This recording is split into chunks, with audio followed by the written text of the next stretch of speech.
Ruminant livestock production is extremely important to both the economy and the environment in Iowa. Iowa currently ranks 10th in the nation in the number of beef cows, 9th in the number of dairy cows, and 10th in the number of stock ewes. These three ruminant species convert plant material into high-quality milk, meat, and fiber. All of these value-added products provide jobs and valuable support for Iowa's economy. With the beef, dairy, and sheep industries combined, a total of nearly 86,000 jobs and a personal income of well over $3 billion are added to Iowa's economy. These jobs are found on farms and in various service industries, such as feed companies, companies providing pharmaceutical and biological services, farm equipment dealers, as well as transportation.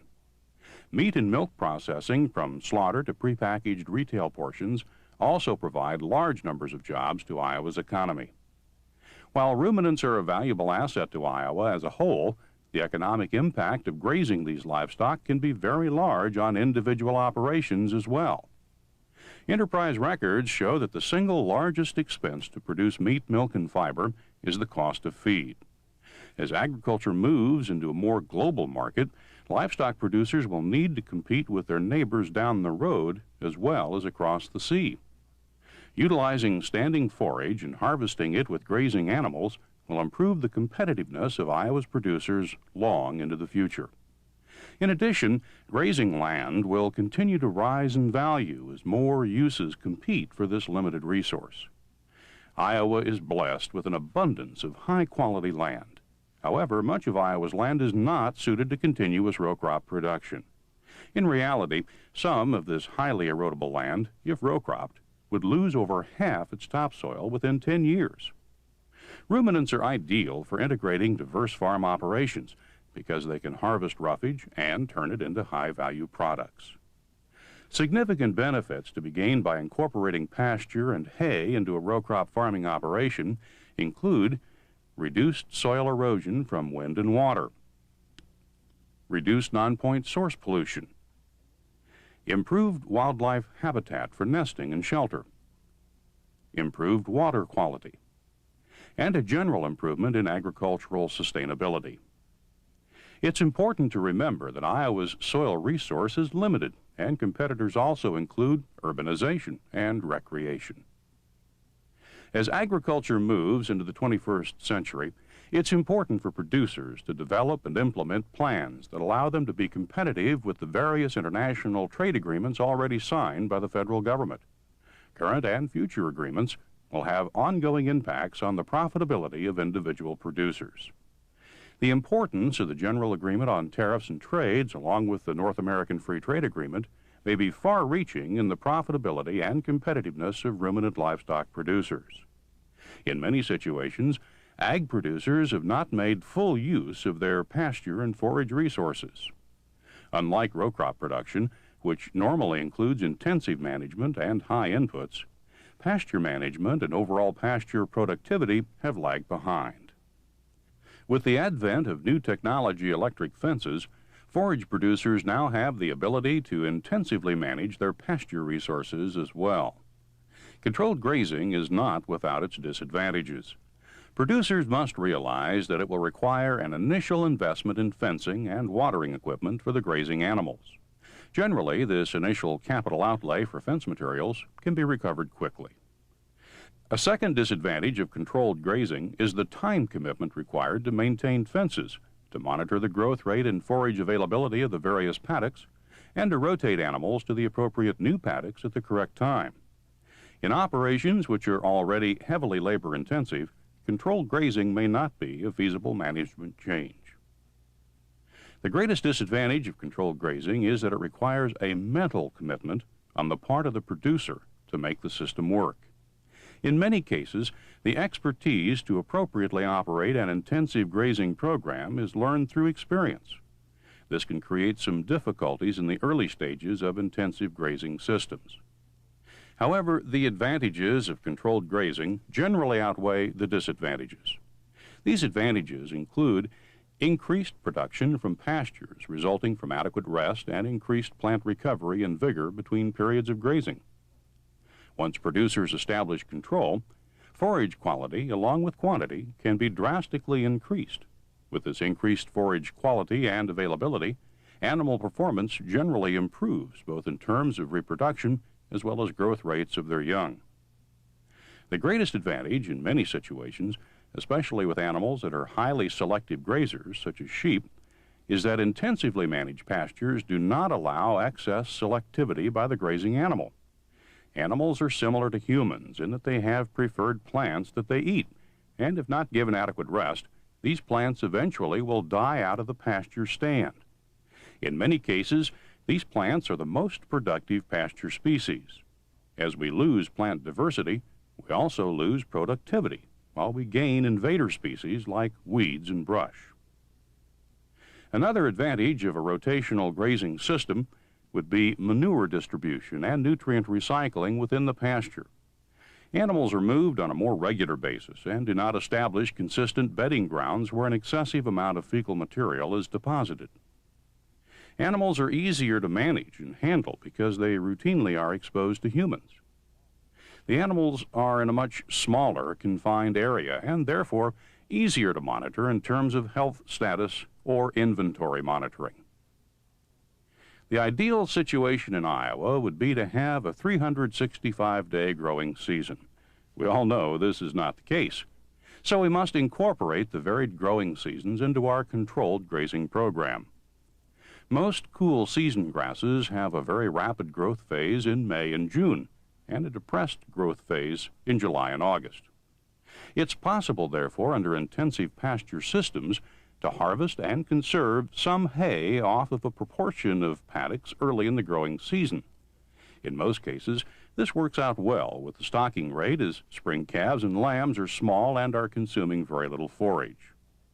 These paddocks harvested for hay can then be incorporated into the rotational grazing program during July and August, when pasture growth is at a slower rate. The economics of developing and implementing an intensive grazing system will vary from operation to operation. Paddock size is one factor that impacts the potential economic return. Remember, as paddock size decreases, fencing costs increase. A second major impact on the economic return will involve the water system. Will it be best to provide fresh water in each paddock, or will animals need to be trailed to a central water source? The long-term objective of all intensive grazing systems should be to provide water in each paddock. The average cost of materials for subdividing an 80-acre pasture into 10 paddocks using a single strand of 12.5 gauge high-tensile wire would be approximately $800. These costs will increase as the number of wires within the fence increases and as paddock size decreases. The cost of a water system can vary greatly, depending on whether an above-ground or buried line system is used. A water system does not necessarily have to cost a lot of money if an adequate source of reliable water already exists. The economic returns for implementing an intensive grazing system will depend on the levels of increased productivity achieved through better forage quality and quantity available to the producing animals. Additionally, one must include the hay harvested during the early portion of the grazing season as an income source for calculating the return on the investment. The rate of return also depends on the animal species being fenced.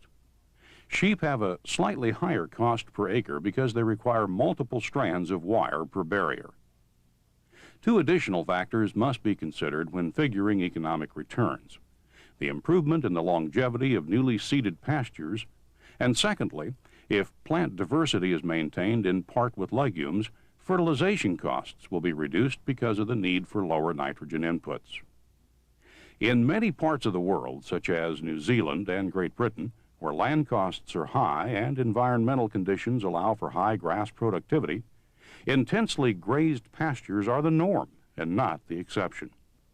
In most cases, due to the limited forage resource, producers try to reap maximum outputs from that resource.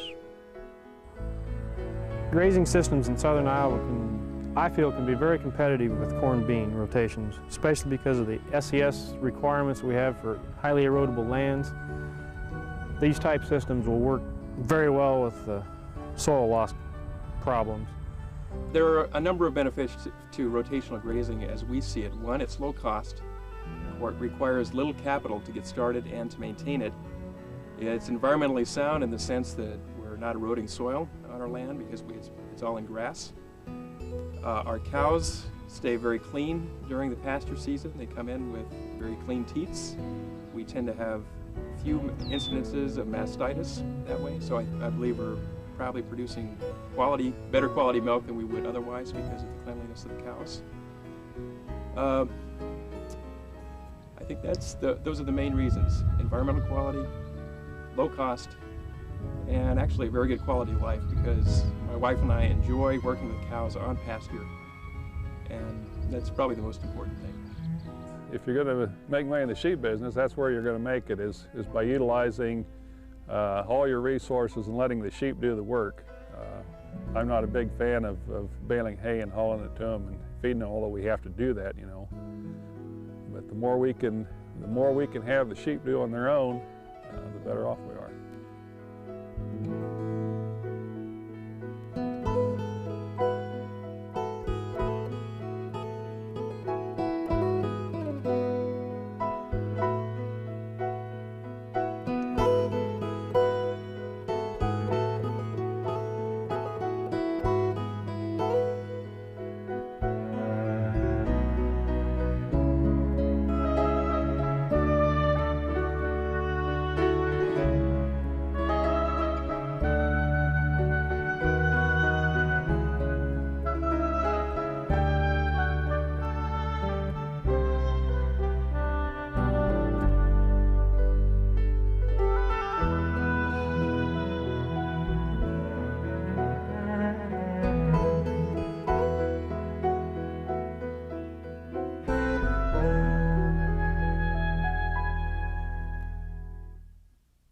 Can be very large on individual operations as well. Enterprise records show that the single largest expense to produce meat, milk, and fiber is the cost of feed. As agriculture moves into a more global market, livestock producers will need to compete with their neighbors down the road as well as across the sea. Utilize meat and fiber. All of these value-added products provide jobs and valuable support for Iowa's economy. With the beef, dairy, and sheep industries combined, a total of nearly 86,000 jobs and a personal income of well over $3 billion are added to Iowa's economy. These jobs are found on farms and in various service industries. Ruminant livestock production is extremely important to both the economy and the environment in Iowa. Iowa currently ranks 10th in the nation in the number of beef cows, 9th in the number of dairy cows, and 10th in the number of stock ewes. These three ruminant species convert plant material into high-quality milk,